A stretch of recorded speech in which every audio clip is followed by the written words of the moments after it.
majority. The Liberals are in the high 30s. The Conservatives are about 10 points back of the Liberals, and then the New Democrats are nipping at the Conservative heels in third place.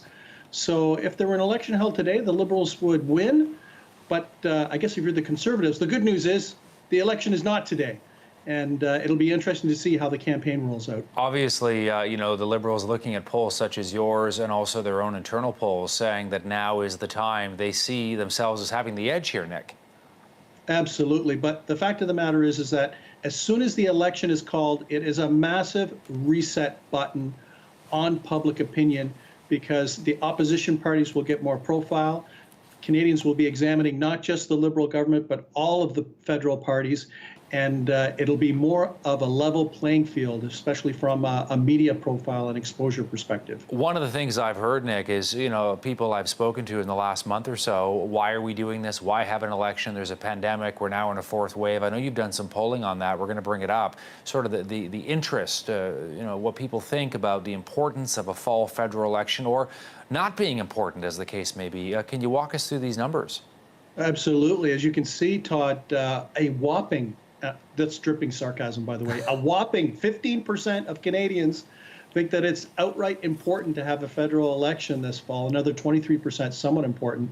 But when you look at the people that aren't into an election, it's like almost 6 out of every 10 Canadians, or 58%, don't think that it's important to have an election now, while only 38%. So not a lot of enthusiasm. I think a lot of people are just recovering from the third wave, trying to see loved ones, perhaps live a real life and enjoy the summer.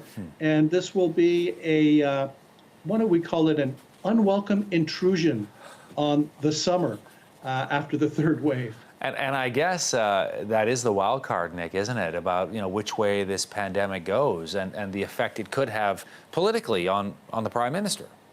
Absolutely. The thing is we don't know whether there could be a fourth wave during the course of the election, if it's called as soon as people think.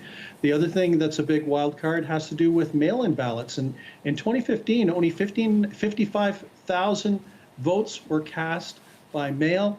Elections Canada is estimating not 55,000, maybe upwards of 5 million. So just think of that. We could have an election night that could be similar operationally to the United States, where there's certain ballots that are counted on election day, and then we have to wait for Elections Canada to count the rest. That'll be another big change on the electoral scene in this particular campaign. And obviously the political calculus so crucial as to when to call an election, when to trigger it. There was speculation it was going to happen in the spring, and then that didn't happen. And then there's been a lot of buzz about the middle of August. It looks like that is going to happen. We'll see. Just the notion of, is there ever a right time with so much uncertainty? Well, I don't think there's a good time, especially with the pandemic, to have an election, because you're basically hostage to whatever the public health situation is. But I think what the Liberals are going to have to do at the very beginning of the election is explain why an election now. Usually elections are called because there's a fixed election date, or perhaps a government is defeated in the House of Commons. In this particular case, the Liberals were able to pass the legislation that they wanted to pass. They were able to push out stimulus out the door to help Canadians and Canadian enterprises. And yeah, it was an ugly parliament, toxic, perhaps, but still got the work done, so to speak. So the Liberals will have to kind of explain why now and what the urgency is to have an early election. The energy's here. I need you to be ready. Okay. We're going to be working together. Let's get started.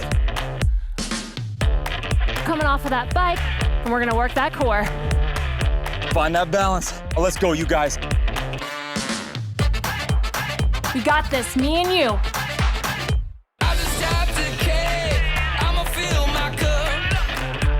Look how great this is. Let's get working. This is what it's about. We're here in Japan.